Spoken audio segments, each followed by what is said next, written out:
So as a young boy, I lived, breathed, and dreamt about baseball. Every day I go outside my house, throw the ball against the wall for hours on end. I think I drove my mother crazy. Like everyone who plays sports, I always dreamed of making it big. There's one honor, however, that few people actually envision. That is the honor of being inducted into a Hall of Fame. Only a handful of athletes actually get to experience this privilege, and thank everyone that made it possible, and I'm honored and humbled to be one of these athletes. I would like to thank the Hall of Fame Selection Committee for choosing me for this tremendous honor. I would also like to thank my first fans, my mom and dad, who no longer are here. Not only did I receive a great education at St. Joe's, but I also met my wife Kathy 36 years ago at summer orientation here. She's put up with baseball and me for all these years, so she deserves some Hall of Fame credit besides myself.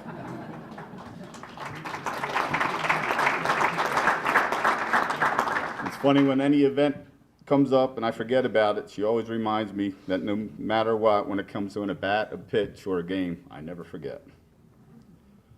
The scary part, that's pretty true. So I'd like to thank my three daughters, Melissa, Lauren, and Kimmy, who are all great, one of my greatest fans, and gave a lot of days and nights with their friends to come cheer me on. They practically grew up on a baseball field. I'd like to thank my adopted daughter, Kristen, Lauren's boyfriend, Tim, and my new son-in-law of two weeks, Matt, who always have to hear about my baseball stories. Robert, my best friend, my first Little League catcher, and his wife, Janet. Also had a lot of great coaches here at St. Joe's over the years. I would like to thank Coach Barry Kirsch and Mr. D'Angelo, who's here, for actually recruiting me to play. To this day, me and Mr. D'Angelo he's one of my great mentors, family friends, and someone I know I can always call and talk to anytime. I would like to thank Coach Bennett, who came my junior year, Coach Sosha, Coach Taylor, and Cooper for the opportunities they gave me. My senior year was one of my most enjoyable and rewarding years I ever had at St. Joe's.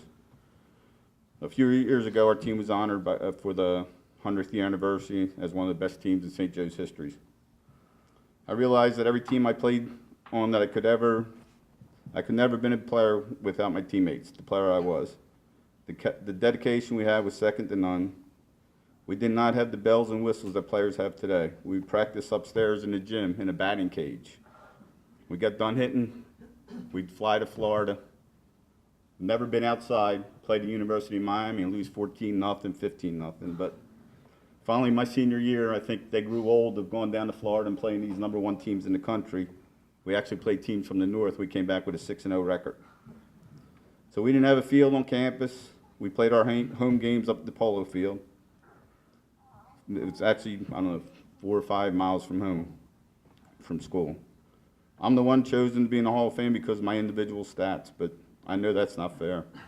The team I play with deserves this honor with me.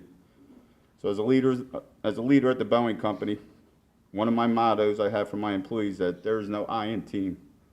I am only as good as my team. If one person fails, we all fail. If one person excels, we all excel. Baseball has such a positive effect on my life. I'm grateful for each and every opportunity I had to play the game. From a young child competing on the blacktop in West Philly to St. Joe's, from playing in Italy and a short time with the Phillies to playing in the Delco League, I would not have changed a thing. It has brought me so much good and fortune and taught me so many skills I use every day in my life. I'm thankful to have the opportunities that the game brought me and humbled to be recognized for them. Thank you.